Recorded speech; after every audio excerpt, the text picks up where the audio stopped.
Guys, welcome to my YouTube channel. In the previous video, we discussed the syllabus of the B.Ed first semester CC1 paper in detail. In this video, we will discuss the syllabus of CC2, Education in India, Status, Problems and Issues. So let's get started. The Hindi name of the CC2 paper is Bharat में शिक्षा, स्थिति, समस्याएं एवं मुद्दे. Education in India, status, problems and issues. Unit first है शिक्षा की अवधारणा, कॉन्सेप्ट ऑफ एजुकेशन. इसमें जो फर्स्ट टॉपिक जो हमारा होगा वो है भारतीय एवं पाश्चात्य शिक्षा, शिक्षा के लाभ, शिक्षा के कार्य, Indian and western AIIMS and functions of education. फिर हम सामाजिक नियंत्रण एवं सामाजिक परिवर्तन के साधन के रूप में शिक्षा के बारे में पढ़ेंगे, जिसका हिंदी में नाम है education as an instrument of social control and change. फिर पढ़ेंगे मूल्यों एवं सांस्कृतिक विरासत का संरक्षण, preservation of cultural heritage and values. फिर विद्यालय एवं समाज, संस्कृति एवं शिक्षा, विद्यालय एक सामाजिक प्रणाली, school and the society, culture and education, school as an social system. फिर पढ़ेंगे शिक्षा के अभिकरण, अनौपचारिक, औपचारिक एवं निरौपचारिक, agencies of education, informal, formal and non formal. तो ये सारे टॉपिक्स हम यूनिट 1 के अंतर्गत पढ़ेंगे. फिर यूनिट 2 है प्राचीन भारतीय शिक्षा की मुख्य विशेषताएं, salient features of ancient Indian education. इसके अंतर्गत हम वैदिक, बौद्धकालीन, मुस्लिम शिक्षा के बारे में पढ़ेंगे, वैदिक, बुद्धिस्ट, इस्लामिक एजुकेशन. फिर शिक्षा में परंपराएं, ट्रेडिशन इन एजुकेशन, औपनिवेशिक भारत में ब्रिटिश शिक्षा प्रणाली के स्तंभ या पद चिन्ह, संरचना, पाठ्यचर्या एवं शिक्षण विधियों के दृष्टिकोण से, major landmarks of British system of education in colonial Indian, particularly from the viewpoint of AIMS, structure, curricula and methods of education.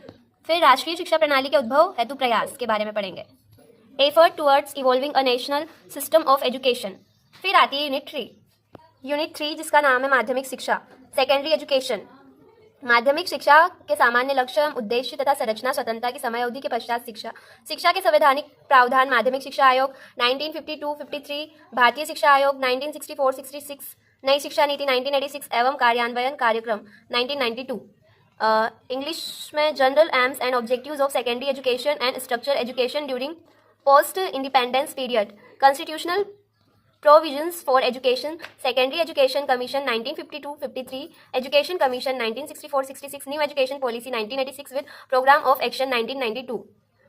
फिर आता है विभिन्न माध्यमिक शिक्षा board, different streams of education, CBSE, ICSE, KSEB with respect to curriculum, परीक्षा प्रणाली, examination system, ETC, माध्यमिक विद्यालय शिक्षक योग्यता, दक्षता, रोजगार प्रारूप, व्यावसायिक आचार संहिता, secondary school teacher qualifications, competencies, job profile, professional code of ethical conduct. फिर आता है उभरते भारत में माध्यमिक विद्यालय शिक्षा की भूमिका, role of secondary school teacher in emerging India.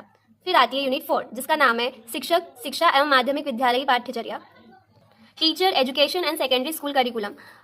इसके अंतर्गत हम पढ़ेंगे भारत में शिक्षक, शिक्षा की स्थिति, लक्ष्य एवं उद्देश्य, status, aims and objectives of teacher education in India.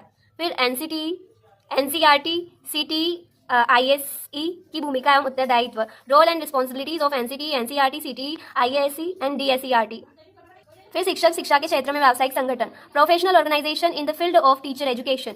फिर राष्ट्रीय माध्यमिक शिक्षा अभियान, रमसा है ना, RMSA, NCF 2005, राष्ट्रीय माध्यमिक शिक्षा अभियान RMSA NCF 2005, सेवाकालीन विद्यालयी शिक्षक की क्षमता एवं उत्पादकता वृद्धि के लिए उन्मुखीकरण एवं सामग्री संवर्धन कार्यक्रम, programs for enhancing efficiency and productivity of school teachers in service training, orientation and content enrichment programs. So ये चारों यूनिट जो है वो हम B.Ed फर्स्ट सेमेस्टर के सेकेंड पेपर CC2 के अंतर्गत पढ़ेंगे. Thanks for watching my video. Do like, subscribe and share.